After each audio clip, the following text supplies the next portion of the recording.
पेर कामिल मुकम्मल कहानी का खलासा हिस्सा एक। तारुफ और किरदार नावल के दो मरकज़ी किरदार हैं, ऐमान और सालार सिकंदर। ऐमान एक नेक, मजहबी और संजीदा लड़की है जो सच्चाई और ईमान पर मजबूती से कायम रहती है। सालार एक ज़हीन मगर बगावती नौजवान है। वो बज़ाहिर ज़द्दी, बेपरवाह और गैर संजीदा लगता है, लेकिन उसके अंदर एक कशमकश है। हिस्सा दो। ईमान का सफ़र। ईमान अपने घर और माहौल में मुश्किलात झेलती है क्योंकि वो अपने दीन और ईमान पर डटी रहती है।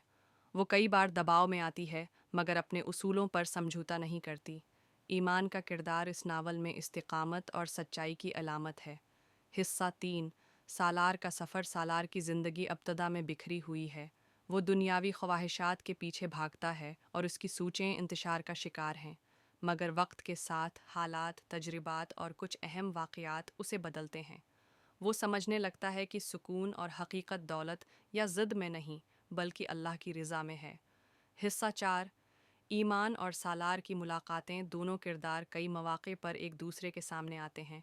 ईमान की मजबूती और दीनदारी सालार पर गहरा असर डालती है। सालार की ज़िंदगी का रख आहिस्ता आहिस्ता ईमान की बातों और उसकी शख्सियत से मुतासिर होकर बदलने लगता है। हिस्सा पाँच। तब्दीली और रूहानी बीदारी। सालार एक लम्हे पर शदीद तब्दीली से गुज़रता है। जब वो अपनी ज़िंदगी की हकीकत को पहचानता है, वो अपनी पुरानी रोश को छोड़कर दीन की तरफ मड़ता है। ईमान और सालार की कहानी एक ऐसे मकाम पर पहुंचती है जहां दोनों के रास्ते एक हो जाते हैं। हिस्सा छ।